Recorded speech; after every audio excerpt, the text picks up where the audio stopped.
Hey gang, I took way too long to make this video, but I wanted to get it out before we we had the new hockey season. So this is going to be a recap of my gambling on the last hockey season. Let's bring up the scores here, and yeah, I wound up betting the entire season, even though I stopped giving updates.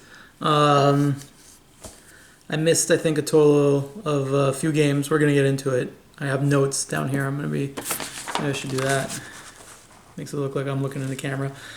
All right, so my total losses, I lost money on the air. I bet on all the games. My total loss was $39.18. I had $25 from winning, Colorado winning the cup. I had bet on them $5, and they had won. So $25 from there. So just on pure regular, and the cat, of course, had to make an appearance. Just on regular hockey season games, it was I lost $59.18.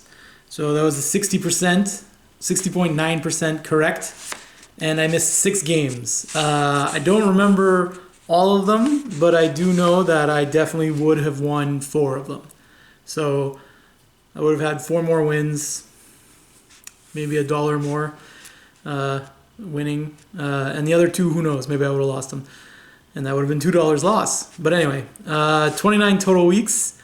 There were 18 weeks with a loss and 11 weeks with a profit. So that's not good. 32 teams. I lost money on 21 of the teams, and I won money on 11 of the teams. The biggest loser for me all year was Philly at $12.54. I definitely thought at the start of the year they were a better team than they were. And I stopped betting on them when I made my sheet I made the stats to see how I was doing gambling-wise. And I was losing so much money on Philly. I just stopped betting on them. My biggest winner was Edmonton at $5.92. I bet the least on the Arizona Coyotes, only 5 times, and they only won once. So I lost $2.60 out of that because the one win paid out $2.40. They were a high payout team. The team I bet on the most was the Carolina Hurricanes. 70 times. They play 82 games, and I bet on them 70 times. So all but 12 games that I think they were going to win. They won 48 of them. I don't know about the other 12 that they didn't win. Buddy, I'm sorry, buddy, but not now. Yeah, 48 wins for $3.22 profit. The average profit on them was 6 cents, or $1.06 payout. Not worth it. The biggest payout all year on all the games I had bet on, which was, like $1,200, $1,400. Montreal beats Florida in week 29. I bet on Montreal that game, and the payout was $3.25. $3.25 on a $1 bet. Montreal had my only other $3 payout all year. I also had picked them to beat the Leafs at one point, and they did. I had a couple $2. I had two $2.70 payouts when I bet on the Sens. So that's the season. Yeah, I don't know. It was fun. It was just a lot of time, and it was tedious. And then you had to make sure you did it. And then I was using Misogure, and Misogure doesn't update in the morning all the time. So you have to wait until later in the day, but then I'm busy, so I forget to do it, and that's how I wound up missing 6 games. And you can bet on games that have already started, but obviously the odds are less. I think there was one game I was able to bet on in the 3rd period. Boston, I think it was winning by 1 goal, and I bet on them.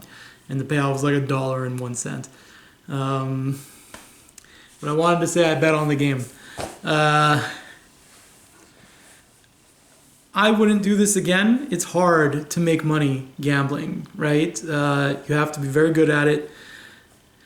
a lot of things online. So for as an example, I was betting $1 a game. So that's 1 unit is $1. So my target should have been to win $1 per day, which is impossible just gambling on hockey, because some nights there's only one game, and certainly the payout isn't necessarily $2, especially if it's not the team I think is going to win. And I bet on all the games.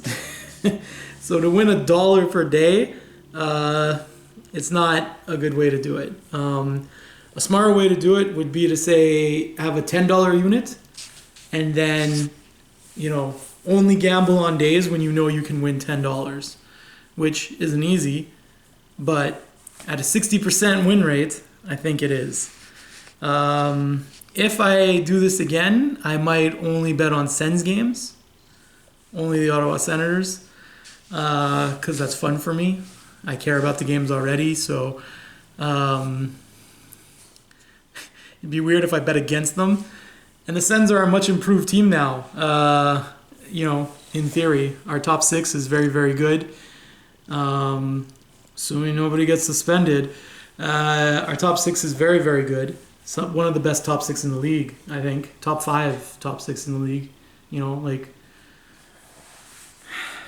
Your top line is Batherson, Norris, and Kachuk. And then your second line is DeBrincat, Stützle, and Claude Giroux. That's a very good top 6. Very, very good top 6. Anyway, but our defense apparently is very bad. We've only got one good defenseman. I think our goalies are finally solid, but they should be competitive. I don't know if they'll make the playoffs. The Bruins, everybody thought was going to fall. It looks like maybe they won't. Detroit also is a much improved team, and they finished better than the Sens in the standings last year. I think Florida's worse. Anyway, I'm getting off topic. I'm just rambling about hockey now. This was fun. It was fun to do this. It cost me $40 at the end of the year to do it, right?